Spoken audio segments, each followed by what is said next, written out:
Vamos a la línea telefónica para agradecer al doctor Antonio Sánchez Bernal, él es director de la División de Economía y Sociedad del Centro Universitario de Ciencias Económico-Administrativas.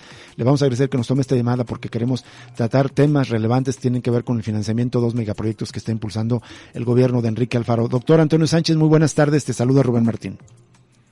Muy buenas tardes, un saludo a todo el auditorio. Gracias, doctor Antonio Sánchez Bernal, gracias por atender esta llamada. Bueno, hemos informado en días anteriores que el gobierno de Enrique Alfaro envió al Congreso del Estado una propuesta para permitir contratos de gestión pública privada para, por un lado, aumentar la capacidad de tratamiento de aguas en la planta de aguas negras de El Ahogado y también permitir la participación de una empresa privada que aporte financiamiento para la construcción de la línea 4 del tren ligero. Muchos consideramos que es deuda, el gobierno del Estado no lo considera así. ¿Cuál es tu opinión, doctor Antonio Sánchez Bernal, sobre este tema? Sí, bueno, definitivamente sí es deuda, pero digamos la salida o la confusión de si es deuda o no tiene que ver con el sistema de cuentas gubernamentales que existe actualmente a nivel mundial. De hecho, el Fondo Monetario Internacional y el Banco Mundial están tratando de que dentro de los sistemas de cuentas gubernamentales estas APP entren a balancearse en un momento dado como deuda. Lo que pasa es que los sistemas de contabilidad gubernamental, conforme van evolucionando, se van estandarizando, se van armonizando y se van haciendo homogéneos para todos los países del mundo. Las APPs son una forma de inversión que hacen los privados para subsanar los recursos públicos que no hay en un momento dado para una infraestructura importante, y entonces esta forma de financiamiento, digamos, es novedosa, aparece sobre todo en Inglaterra en los 90 ya en grandes proyectos.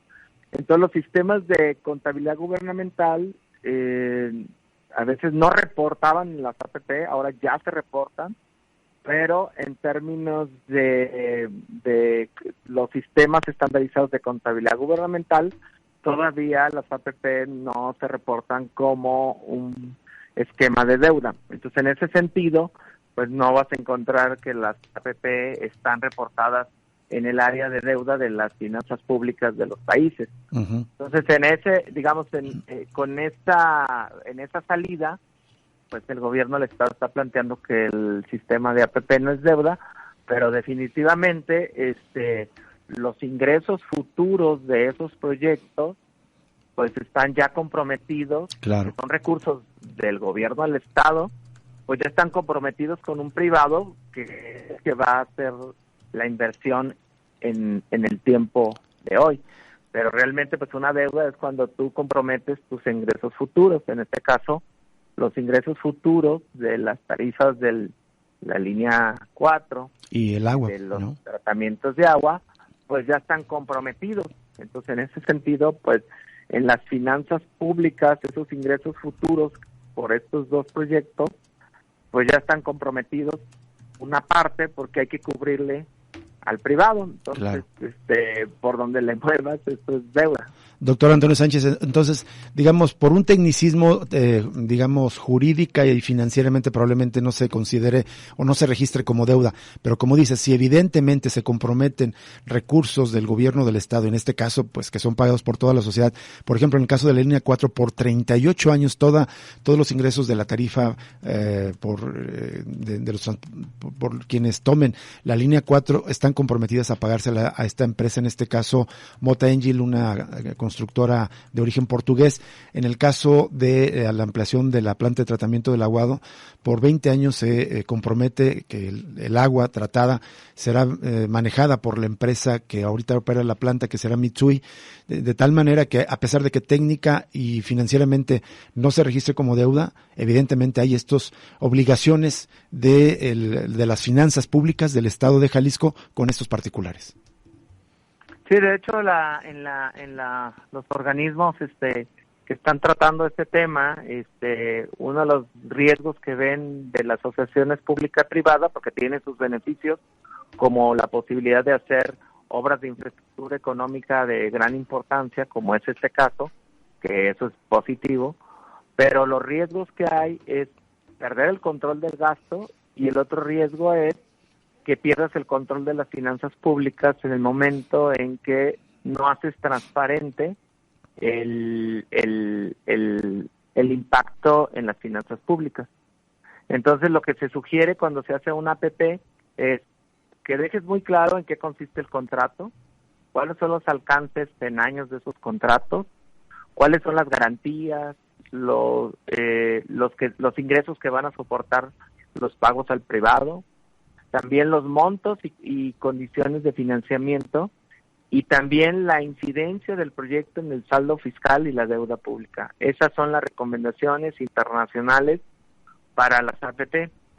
Entonces, nosotros creo que es importante que sepamos como público en general, porque al final, pues eso lo vamos a pagar todos, claro, es cuál es la incidencia del proyecto en el saldo fiscal y la deuda pública, ¿no? Porque definitivamente esos ingresos de estos dos grandes proyectos pues ya están comprometidos pues, por décadas. ¿Qué tal, doctor Antonio Sánchez? Le saluda Jesús Estrada. Una duda también, ahorita que comentaba la importancia de la recomendación de amarrar muy bien el contrato. ¿Existe el riesgo con estas figuras de las APPs que al final el costo sea mucho mayor al que se propone inicialmente?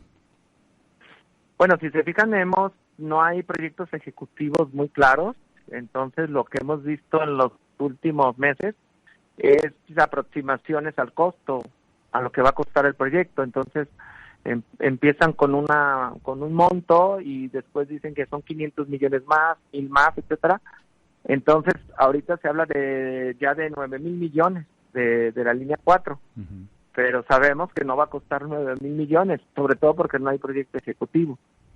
Entonces esa APP, cuando al momento de firmarla en el Congreso, que la avalen, pues tendríamos que saber muy bien hasta dónde le dan la posibilidad de, vía esa APP, contratar, es decir, que participe el privado en la inversión.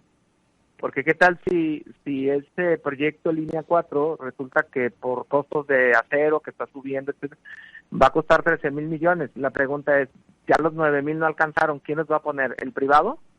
Claro. ¿O va a entrar un fondo federal o fondo estatal? Tenemos que saber todo eso, porque entonces lo que se le está, después de no van a ser 38 años, tienen que ser 45 para cubrir. Entonces todo esto debe de ser del dominio público para poder valorarlo de manera adecuada. Entonces, yo creo que todo el mundo está a favor de esos proyectos, pero el problema es, pues hay muchas maneras de financiarlos, y esta creo que es importante, pero sí hay que ser muy minuciosos por las implicaciones que tienen. Retomo, doctor Antonio Sánchez, lo último que nos acabas de decir, que estos proyectos son importantes y hay distintas maneras de financiarlos. ¿Tú crees que era imposible, desde tu punto de vista, que el propio gobierno de los recursos fiscales anuales, un presupuesto de más de 120,000 millones de pesos, ¿no crees que podría ser factible que de los propios recursos fiscales pudiera haber financiado estas obras? Es decir, haber sacado 1,700 millones de pesos cada año para financiar la línea 4 y probablemente 500 millones o menos, 400 millones cada año para financiar la ampliación de la planta del ahogado. ¿Era materialmente imposible que del propio presupuesto estatal salieran estos recursos? Yo creo que sí, pero no se pudiera. Bueno, en el caso del ahogado yo creo que sí, es más claro.